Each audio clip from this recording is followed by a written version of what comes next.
Olá a todos.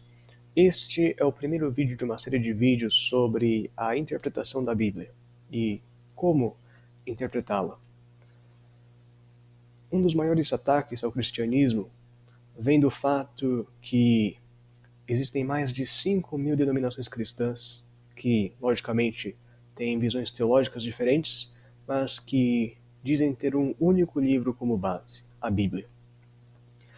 Será que a verdade pode ser encontrada? Será que existe uma única verdade? Ela pode ser compreendida? Em João capítulo 17, versículo 17, Jesus, em sua oração ao Pai, revelou que a sua vontade era uma. Ele disse: santifica-os na tua verdade. A tua palavra é a verdade. Aqui nós vemos que a verdade é algo objetivo, ela é única. E nós vemos também que a palavra de Deus é a verdade. Isso é uma única verdade, a verdade. Não uma verdade, mas sim uma única, como o próprio nome indica. Qualquer coisa que distancie disso é mentira. Nós conhecemos e sabemos que a palavra de Deus, a Bíblia, é a verdade. E a Bíblia, claro, é a palavra de Deus. De uma maneira mais literal, podemos compreender que Cristo é a palavra de Deus.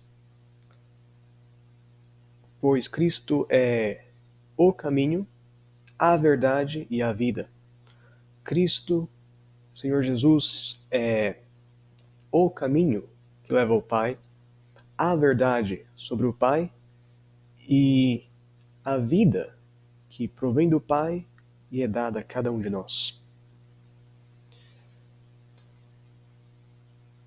Em Apocalipse 18, versículo 4, nós lemos: E ouvi outra voz do céu que dizia: Sai dela, povo meu, para que não sejas participante dos seus pecados e para que não incorras nas suas pragas. Aqui, Deus dá uma admoestação ao seu povo, dizendo que o seu povo deve sair de Babilônia. O que é Babilônia? Babilônia provém do nome Babel. Babel e Babilônia, no hebraico, são uma só palavra.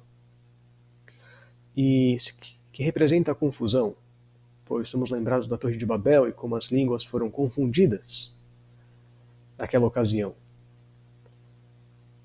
Creio que o mundo cristão de hoje também seja uma Babilônia, uma Babel, pois não há nenhuma coesão na pluralidade de ideias e a verdade é frequentemente escondida, na grande maioria das vezes oculta no mundo cristão moderno. Nós vemos que Deus pede ao seu povo que saia de Babilônia.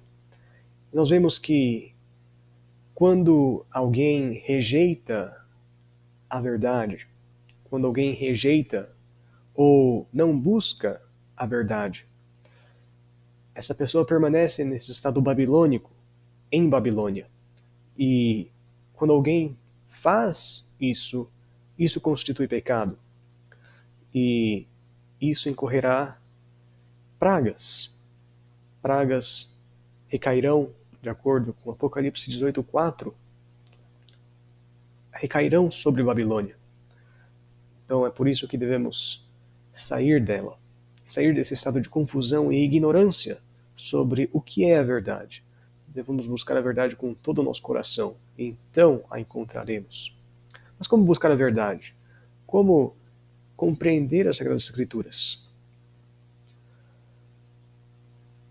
Em 2 Timóteo, capítulo 2, versículo 15, nós lemos: Procura apresentar-te a Deus aprovado, como obreiro que não tem de que se envergonhar, que maneja bem a palavra da verdade.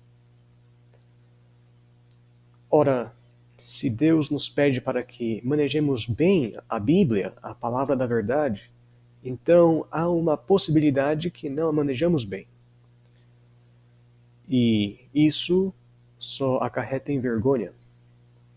Então, não é apenas necessário que leiamos a Bíblia, mas também que possamos compreendê-la de maneira clara e que possamos compreender realmente o verdadeiro significado por trás daquilo que lemos. Em Lucas capítulo 10, versículos 25 e 26.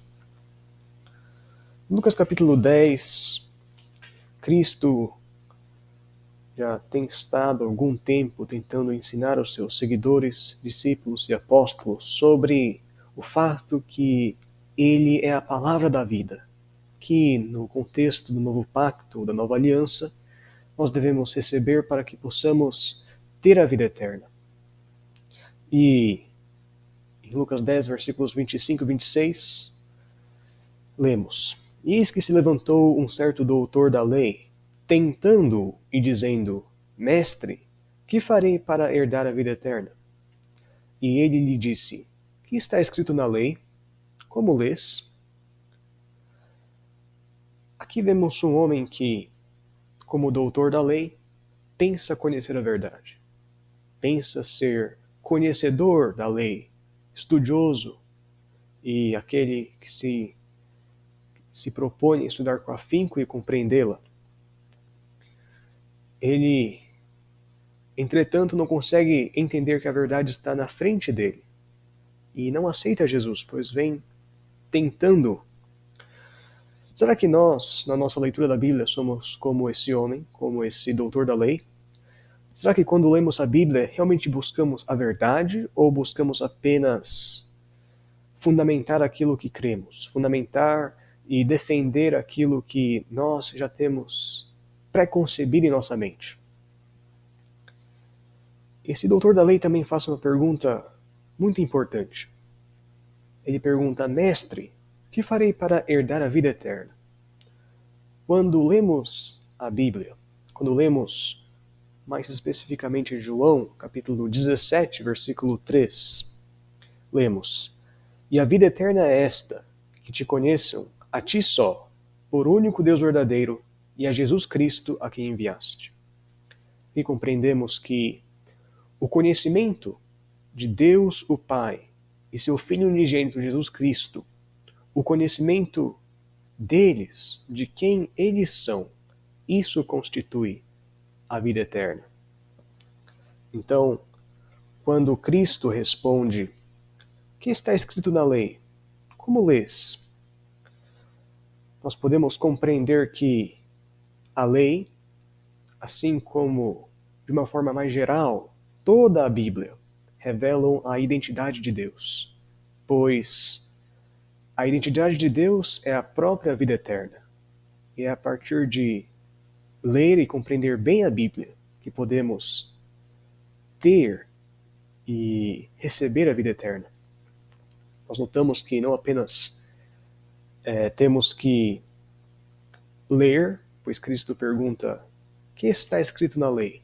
Mas também devemos compreender de maneira verdadeira, pois Cristo diz: como lês? Não exatamente o que lês, mas como lês. Portanto, a interpretação da Bíblia é tão importante quanto o fato de lermos a Bíblia. Compreender é tão importante quanto o fato de simplesmente ler. Se não compreendemos realmente o que lemos, de nada vale. Podemos compreender que a Bíblia não é um menu onde nós podemos escolher aquilo que gostamos e descartar aquilo que não gostamos. A Bíblia não é um buffet onde nós podemos pegar isso porque tem proveito para mim, aquilo que não tem proveito para mim, aquilo que não gosto, aquilo que não me apetece, posso descartar, posso ignorar. Não. E com isso em mente, parto para o primeiro princípio que creio ser fundamental para uma correta interpretação da Bíblia. O primeiro princípio é: toda a Escritura, cada palavra é de Deus. Lemos em 2 Timóteo, capítulo 3, versículo 15. E que desde e que desde a tua meninice sabes as Sagradas Escrituras, que podem fazer-te sábio para a salvação, pela fé que há em Cristo Jesus. Toda a Escritura é divinamente inspirada e proveitosa para ensinar, para repreender, para corrigir, para instruir em justiça, para que o homem de Deus seja perfeito e perfeitamente instruído para toda boa obra. Aqui vemos no versículo 16 que toda a Escritura é inspirada. Nada pode ser deixado de lado. Toda a Escritura é inspirada. Absolutamente toda a palavra dita por Deus e revelada nas suas Escrituras deve ser tomada em consideração. Nós vemos que nós devemos aceitar toda a palavra para que nós possamos ser perfeitos e perfeitamente instruídos para toda boa obra.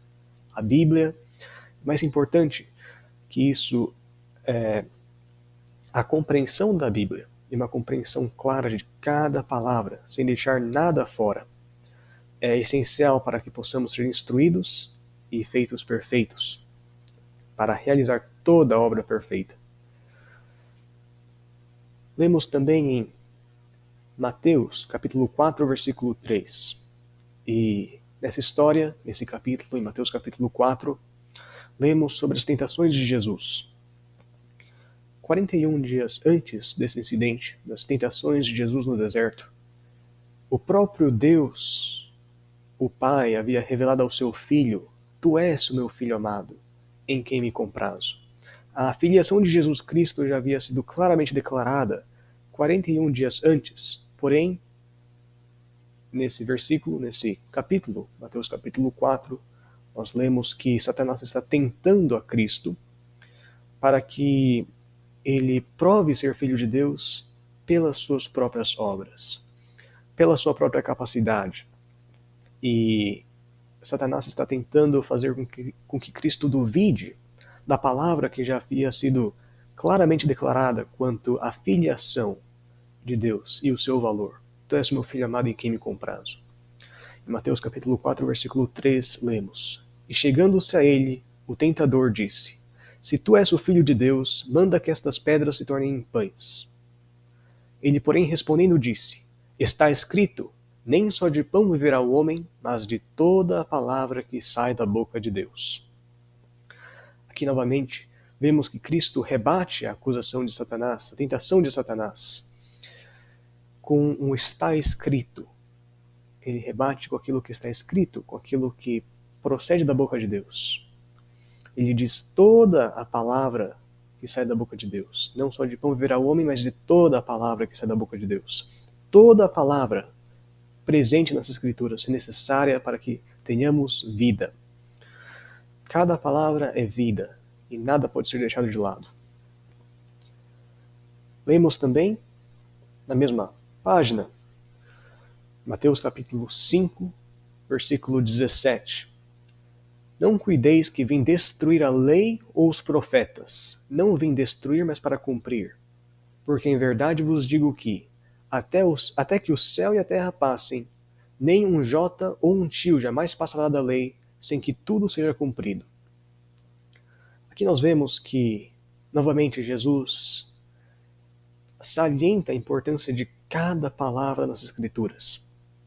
Quando Jesus diz nem um jota ou um tio jamais passará da lei, no hebraico ele se refere a nem um iod, que é a menor letra do alfabeto hebraico, e nem um tio. Tio, no hebraico, são pequenos enfeites. E Jesus nos diz que nem um pequeno enfeite de uma letra hebraica, nem a menor letra hebraica, jamais passaria da lei, até que tudo fosse cumprido. E, é claro, isso tudo ainda é válido hoje. Em Salmos capítulo 12, versículo 6, lemos: As palavras do Senhor são palavras puras, como prata refinada em fornalha de barro, purificada 7 vezes. Novamente lemos que as palavras do Senhor são palavras puras. E vemos que, por isso, nenhuma palavra pode ser deixada de lado.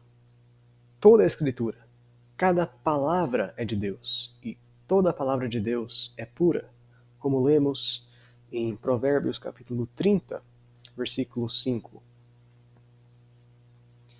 Toda a palavra de Deus é pura, escudo é para os que confiam nele. Vemos também em Deuteronômio, capítulo 29, versículo 29.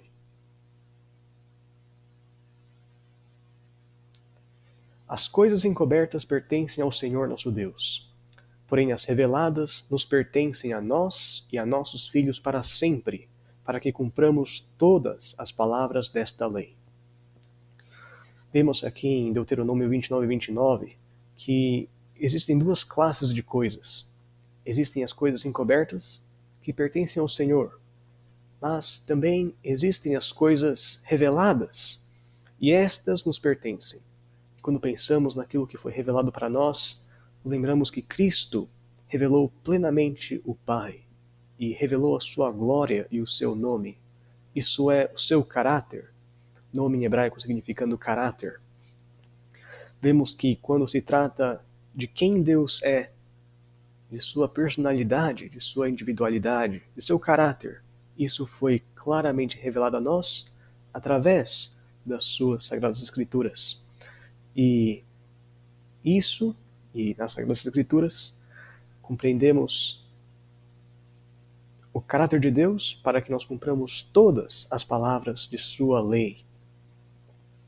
E nós cumprimos todas as palavras da lei, claro, a lei que reflete o caráter de Deus, não pelo nosso próprio poder, pela nossa própria força, pela nossa própria capacidade. Mas quando lemos a lei, lemos para que possamos crer nas promessas que Deus nos fez. Cristo promete habitar em nós e é através de seu poder e que podemos cumprir a lei. E, claro, podemos receber do seu Espírito, que nos capacita a cumprir a lei através da fé. Portanto, novamente, o salvo é salvo, o salvo, ele alcança a salvação apenas pela fé. E é através da fé que o Espírito de Deus pode ser derramado sobre o crente para que ele possa cumprir toda a lei de Deus. E poderíamos dizer, bem, assim como Jesus disse em Mateus 5, que nem um jota nem um tio passariam da lei, nós poderíamos pensar que apenas a lei é eterna e que o fato de nada ter sido retirado da lei ou nada ter passado da lei se refere apenas aos 10 mandamentos ou à Torá, talvez ao Antigo Testamento como um todo, como a Tanakh. Mas lemos e compreendemos que quando Jesus diz que nada passaria da lei, podemos também aplicar isso a toda a Bíblia, tanto ao Novo como a todo o Antigo Testamento. Porque Jesus se refere também aos profetas.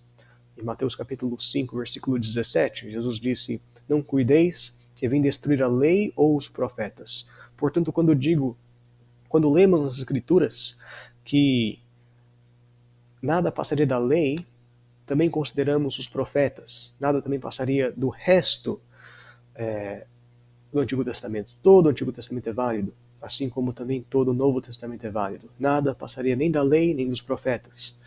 E, é claro, isso também se aplica ao Novo Testamento. Portanto, um resumo do primeiro princípio é toda a Escritura, cada palavra é de Deus. Nada pode ser deixado de lado. A Bíblia não é um buffet, não é um menu onde escolhemos aquilo que gostamos, aquilo que concordamos e deixamos de lado aquilo que nós não concordamos. Não, aceitamos tudo para que nós possamos realmente buscar a palavra, buscar a verdade através da palavra e possamos ser abençoados. Buscamos a Bíblia, buscamos lê-la para sermos abençoados, para que nós possamos conhecer a verdade e não para defendermos nossos próprios pontos de vista. E nós temos que aceitar todas as palavras e promessas de Deus, da lei e em toda a Bíblia, para que as suas promessas possam ser cumpridas, para que as suas promessas possam ser feitas realidade em nossas vidas e possam se concretizar em nossos corações.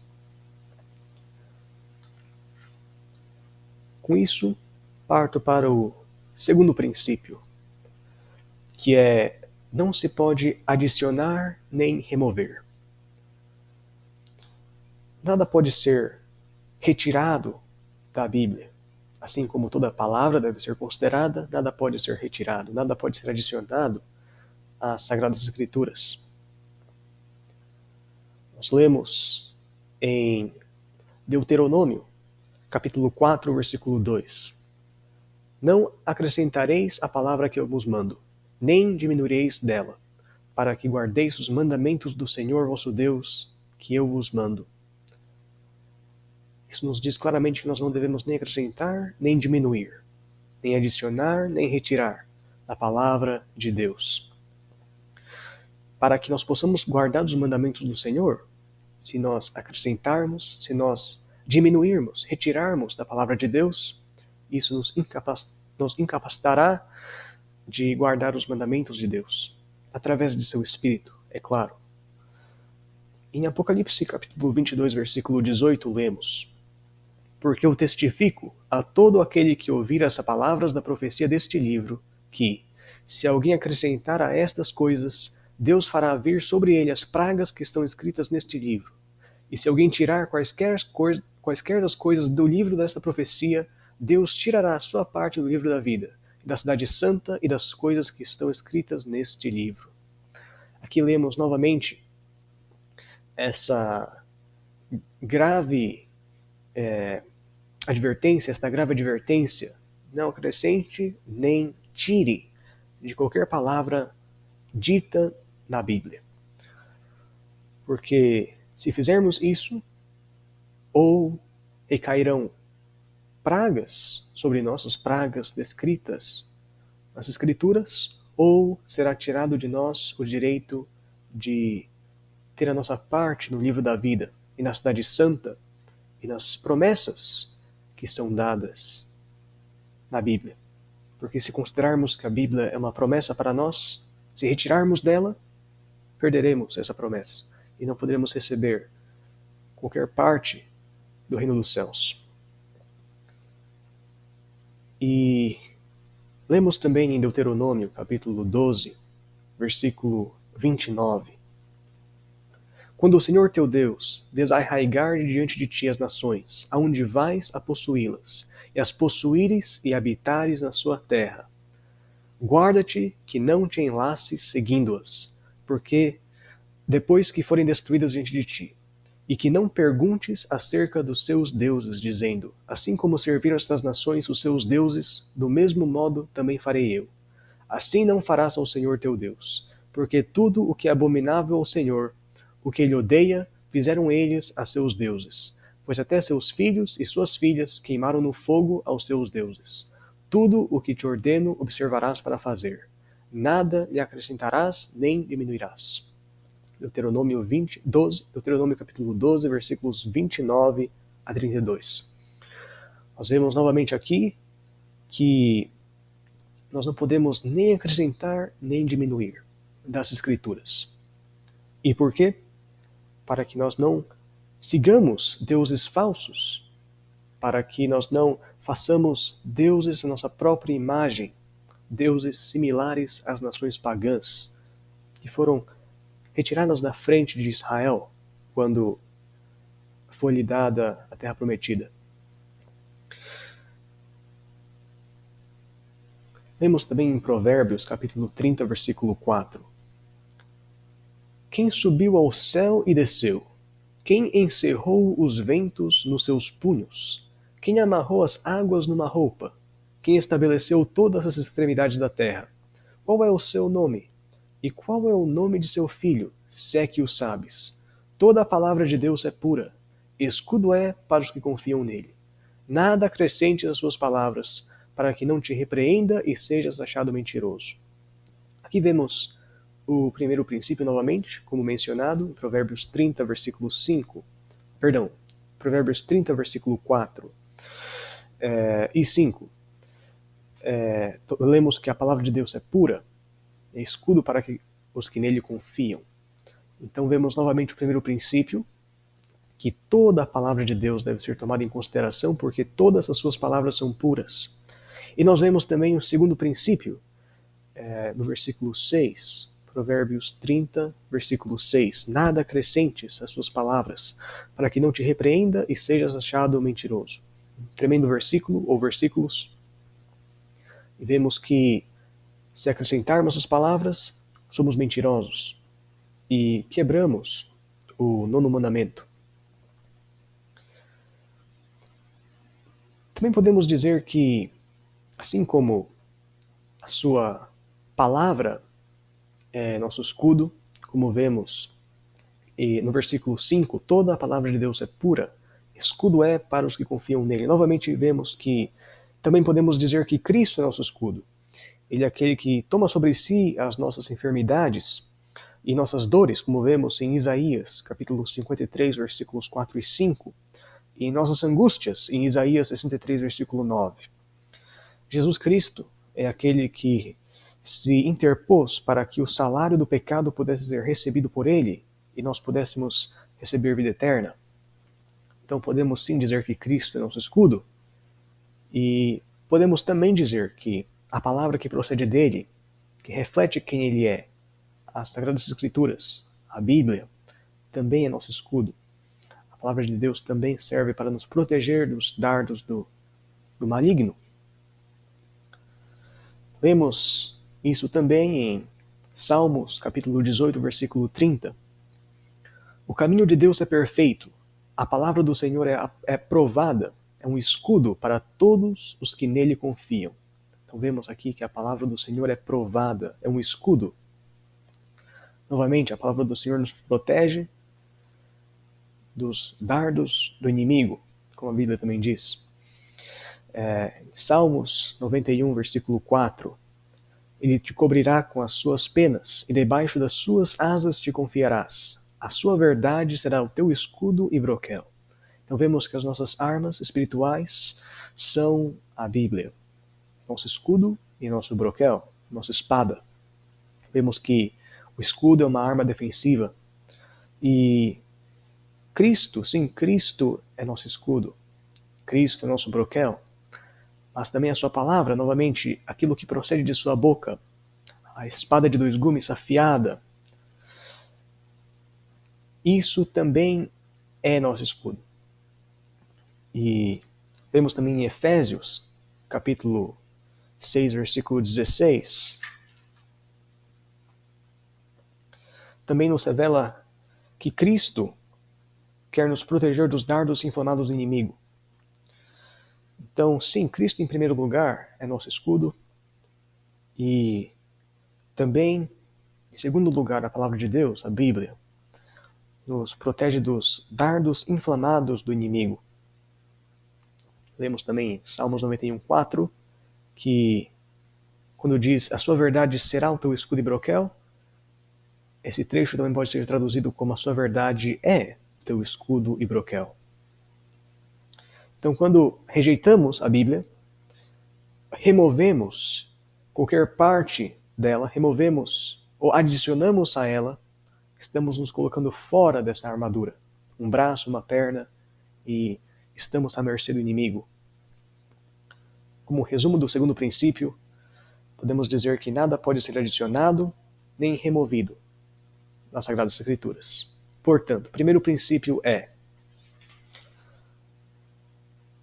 toda a Escritura, cada palavra é de Deus. Considere absolutamente tudo.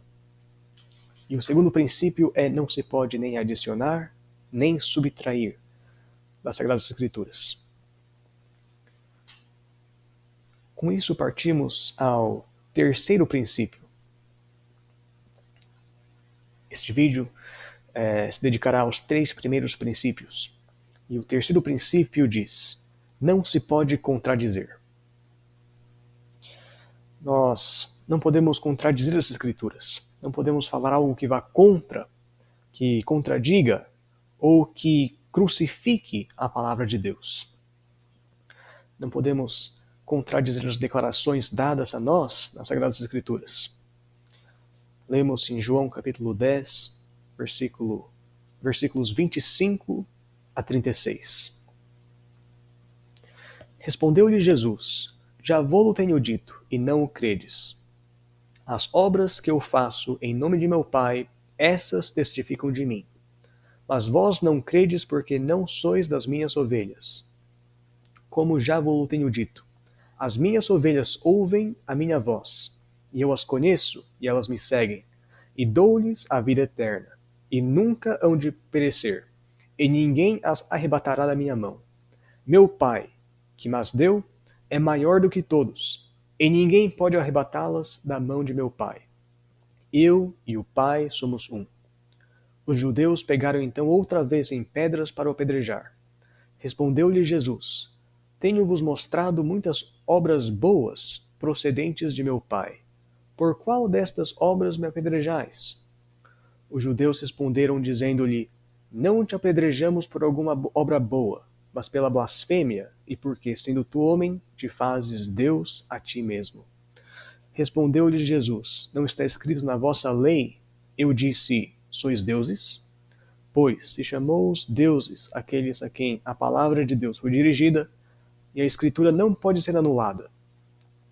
Aquele a quem o Pai santificou e enviou ao mundo, vós dizeis, blasfemas, porque disse, sou filho de Deus?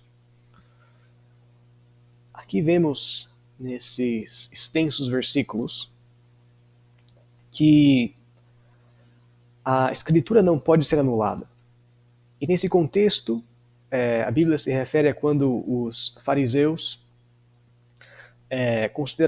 consideraram Jesus um blasfemador por ter referido a si mesmo como o Filho de Deus. Pois em Salmo, capítulo 82, versículo 6, a Bíblia chama aqueles que aceitam a palavra de Deus de deuses, utilizando a palavra Deus como um título. E, claro, se está na Bíblia, deve ser considerado.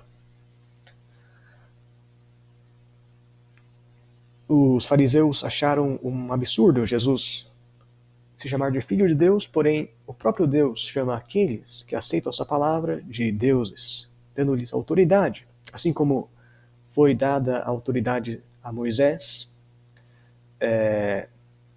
de ser Deus sobre Abraão, para que Abraão falasse ao povo israelita. Nós vemos que quando a Bíblia menciona que aqueles que aceitam a palavra de Deus são deuses, não deuses sem natureza, mas deuses sem autoridade. Vemos aqui novamente, o que nos interessa, versículo 35, a Escritura não pode ser anulada. Vemos que Jesus também se refere à lei no versículo 34. Não está escrito na vossa lei, eu disse, sois deuses. Portanto, novamente, Jesus não contradiz as Sagradas Escrituras. Não há contradição alguma nas Sagradas Escrituras. Nós temos que entender cada versículo, cada palavra deve ser compreendida. Como lemos, terceiro princípio, nada se pode contradizer. Não se pode contradizer. Tudo deve ser considerado. E então devemos pegar cada ponto, cada versículo, sobre um ponto específico que queremos estudar e harmonizar os pontos. Não podemos deixar que as escrituras se contradigam, porque elas não se contradizem. Temos que compreender que a palavra de Deus é pura, é santa, e quando compreendemos a Bíblia corretamente, não há contradição. Lemos também em Isaías, capítulo 8, versículo 20, a lei e ao testemunho. Se eles não falarem segundo esta palavra, é porque não há luz neles. Então vemos que o testemunho é o testemunho de Jesus Cristo, o testemunho de Deus, que é dado aos seus fiéis, aos seus filhos, através de seus profetas. Portanto, consideremos cada palavra e compreendamos que esse é o testemunho de Deus. Deus não se contradiz. Deus não é homem para se contradizer. Lemos também em Mateus capítulo 4, versículo 8, novamente voltando às tentações de Jesus no deserto. Lemos: Novamente o transportou o diabo a monte muito alto e mostrou-lhe todos os reinos do mundo e a glória deles. E disse-lhe: tudo isto te darei se, prostrado, me adorares. Então disse-lhe Jesus: vai-te, Satanás, porque está escrito: ao Senhor teu Deus adorarás e só a ele servirás. Aqui vemos que as tentações de Jesus no deserto são uma lição para nós de como responder e resistir às tentações com o está escrito. E vemos que Cristo, nas suas tentações, respondeu sempre com o que está escrito na palavra. Podemos ter a certeza e a confiança que nada pode se contradizer. Então, como um resumo dos 3 primeiros princípios, lemos: primeiro princípio, toda a Escritura, cada palavra é de Deus. A Bíblia não é um buffet, não é um menu, não é algo em que podemos escolher aquilo que gostamos e descartar aquilo que não gostamos. O segundo princípio é não se pode adicionar nem remover. Quando lemos a Bíblia, não podemos colocar nada lá dentro, nem retirar do que já foi dito, já foi escrito. E o terceiro princípio é não se pode contradizer. Não podemos contradizer as escrituras, não podemos dizer nada que vá contra qualquer escritura. Temos o dever de entendê-las corretamente, de harmonizá-las, pois a Bíblia não se contradiz, Deus não é homem para se contradizer. Com isso, termino o primeiro vídeo da série sobre como interpretar a Bíblia, ou princípios de interpretação da Bíblia. Com isso, espero que este estudo tenha sido uma bênção e até logo.